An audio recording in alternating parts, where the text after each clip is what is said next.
총선 전 선거운동을 하고 문재인 대통령의 명예를 훼손한 혐의로 기소된 전광훈 목사가 무죄를 선고받았습니다.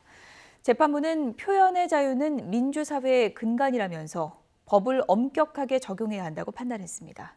한동호 기자입니다. 자유우파 국민들이 황교안을 대표로 뽑은 이상 반드시 우리가 하나가 되어서 4월 15일 날 이겨야 되는 것입니다. 지난 총선을 앞두고 광화문 집회와 기도회 등에서 여러 차례 자유한국당을 비롯한 자유우파 정당을 지지해달라는 발언을 한 혐의로 재판에 넘겨진 전광훈 목사. 구속과 보석, 코로나19 확진, 보석 취소 등으로 수감과 석방을 반복하며 논란의 중심에 섰던 전 목사에 대해 1심 법원이 내린 판단은 무죄였습니다. 재판부는 전 목사가 지지했다는 자유우파 정당이 추상적이고 모호해 그에 해당하는 실제 정당을 명확히 특정할 수 없다고 판단했습니다. 또 해당 발언 시기는 21대 총선과 관련해 정당 후보자 등록이 이뤄지지 않은 때라 선거운동 개념의 전제가 되는 특정 후보자가 존재하지 않는다고 판단했습니다.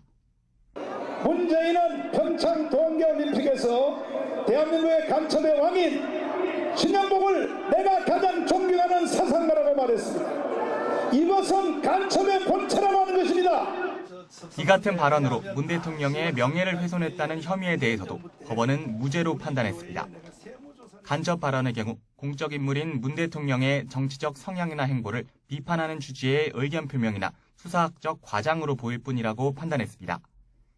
공산화를 시도했다는 발언 역시 전 목사가 나름대로 근거를 제시하면서 문 대통령의 정치적 행보나 태도에 관한 비판적 의견을 표명한 것으로 봤습니다. 그러면서 표현의 자유는 민주사회의 근간이라며 이를 제한할 때도 표현의 자유의 본질을 해치지 않도록 법을 함부로 확장해 해석해선 안 된다고 강조했습니다. 전 목사는 판결 직후 대한민국이 이겼다라고 환영하면서 대한민국을 해체하는 자들은 헌법을 통해 심판을 받을 것이라고 주장했습니다. 대한민국이 이겼습니다. 저는 선지자입니다. 선지자. 아니 지구촌에서 선지자를 구속하는 나라 봤습니까?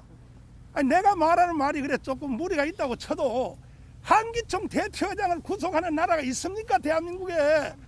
전 목사를 고발했던 시민단체는 선거운동을 반복한 영상과 증거가 명백하다며 모욕적 언사 등을 표현의 자유로 인정한 건 공직선거법에 대한 사형 선고라고 비판했습니다. 재판부는 이번 사건의 판단의 기준으로 삼은 건 표현의 자유라는 점을 거듭 강조했습니다. 전광훈 목사에게 징역 2년 6개월을 구형했던 검찰은 판결문을 검토한 뒤 항소 여부를 결정할 예정입니다. YTN 한동우입니다.